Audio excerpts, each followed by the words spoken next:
പോലീസിനെയും ആഭ്യന്തരമന്ത്രിയെയും വെല്ലുവിളിച്ച് നടന്ന ക്വട്ടേഷൻ തലവൻ അർജുൻ ആയങ്കിയെ ഓടിച്ചിട്ട് പിടിച്ചു.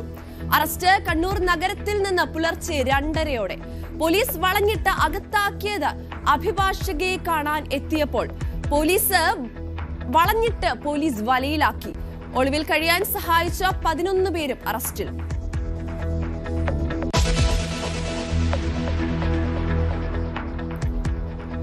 വടകര ലഹരിക്കേസിൽ പിടിയിലായ അധ്യാപിക കീർത്തനയ്ക്കെതിരെ കൂടുതൽ തെളിവുകൾ. കീർത്തനയുടെ അക്കൗണ്ടിലൂടെ 5 മാസത്തിനിടെ 15 ലക്ഷത്തിന്റെ ഇടപാടുകൾ നടന്നു. മറ്റു പ്രതികളെയും ഉടൻ കസ്റ്റഡിയിൽ വാങ്ങും. നിരവധി കേസുകളിൽ ഇവർക്ക് ബന്ധം.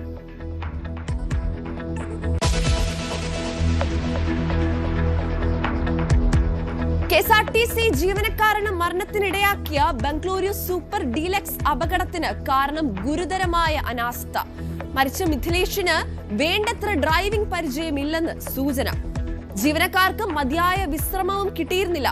മരിച്ച മിഥിലേഷിന്റെയും അരുണിന്റെയും മൃതദേഹങ്ങൾ ഇന്നെത്തിക്കും.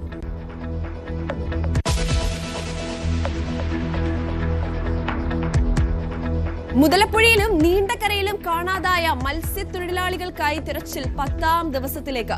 നീണ്ടകരയിലെ ഗൗതമിനെ കണ്ടെത്താൻ സ്കൂബ ഡൈവിംഗ് സംഘം ഇന്നെത്തി പരിശോധന നടത്തുക കാലാവസ്ഥ പരിഗണിച്ച്. ജോണിനെ കണ്ടെത്താത്തതിൽ മുതലപ്പുഴയിൽ കടുത്ത പ്രതിഷേധവും തുടരുന്നു.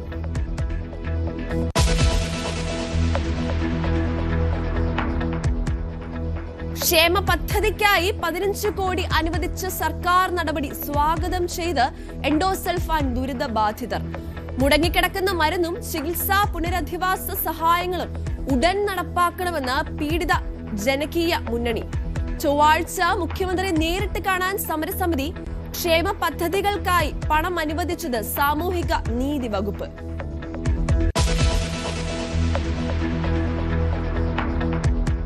ഉപാധികൾ അമേരിക്ക അംഗീകരിക്കാത്തിടത്തോളം കാലം ഹോർമൂസ് തുറക്കില്ലെന്ന് ഇറാൻ. ഹോർമൂസ് തുറക്കലും ഒമാൻ മധ്യസ്ഥതയിലെ അനുനയ നീക്കങ്ങളും തമ്മിൽ ബന്ധമില്ലെന്നും IRGC പ്രഖ്യാപനം. ഇറാന് യുദ്ധവുമായി അധികം മുന്നോട്ട് പോകാനാവില്ലെന്ന് ഡൊണാൾഡ് ട്രംപ്.